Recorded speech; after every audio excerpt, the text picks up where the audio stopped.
आज की कथा कोई साधारण व्यक्ति की नहीं है। ये कथा है परम पूज्य श्री प्रेमानंद महाराज जी की है। वैसे आज इनके ज्ञान और तेजस्व को देख पूरी दुनिया हैरान है। यही महात्मा है जहाँ जाने के बाद व्यक्ति के अंदर कोई प्रश्न नहीं रह जाता और इनके हर एक वचन जीवन को ऐसे मार्ग पर ले जाते हैं जहाँ से इंसान परम सुख और हर भोग विकारों से दूर हो जाता है।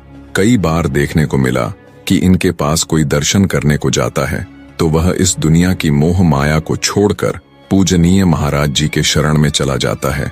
आज लोगों पर थोड़ा दुख आने पर गलत राय या भगवान का आश्रय छोड़ देते हैं, लेकिन अगर हम महाराज जी के बीते दिन की बात करें तो उनके पास कुछ नहीं था।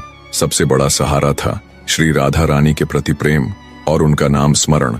चलिए इनके जीवन की एक ऐसी घटना बताते हैं जो वाकई में कलयुग में एक चमत्कार है। प्रेमानंद महाराज जी वृंदावन की गलियों में भोर सुबह से ही झाड़ू लगाया करते थे और वह बहुत ही भाव में डूबकर लगाया करते थे।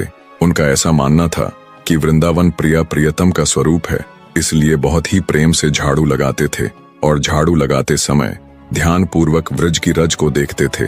कहीं कोई चिन्ह दिख जाए, कहीं कोई किशोरी जी के चरण दिख जाए, क्या पता ठाकुर जी के चरण दिख जाए। उनको करते करते कई वर्ष बीत गए।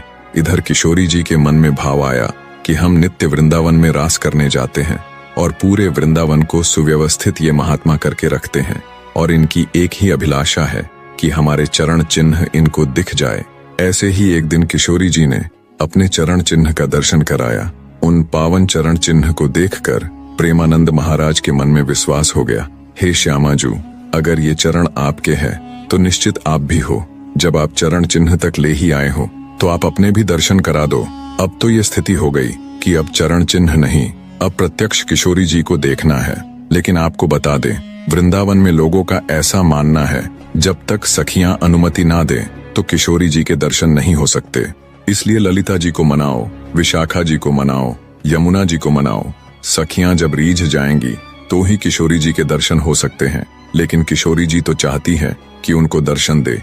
एक दिन किशोरी जी ने रास करते करते अपना नूपुर वहीं छोड़ दिया और इसके बाद किशोरी जी निकुंज में चली गई।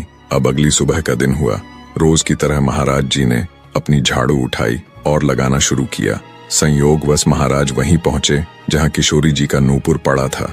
उसे देखकर महाराज आनंदित हो गए। इतना सुंदर नूपुर, इतनी अच्छी कलाकृति और इतना सुंदर स्वरूप। उनके मन में विचार आया कि कोई बड़े घर की लाली होगी, उनका गिर गया होगा, मैं इसे रख लेता हूँ, कभी कोई मांगने आएगा तो उसे दे देंगे। अगले भाग का इंतजार करना, जल्दी ही आएगा आपके सामने। कमेंट में एक बार जय श्री कृष्ण जरूर लिखते जाना।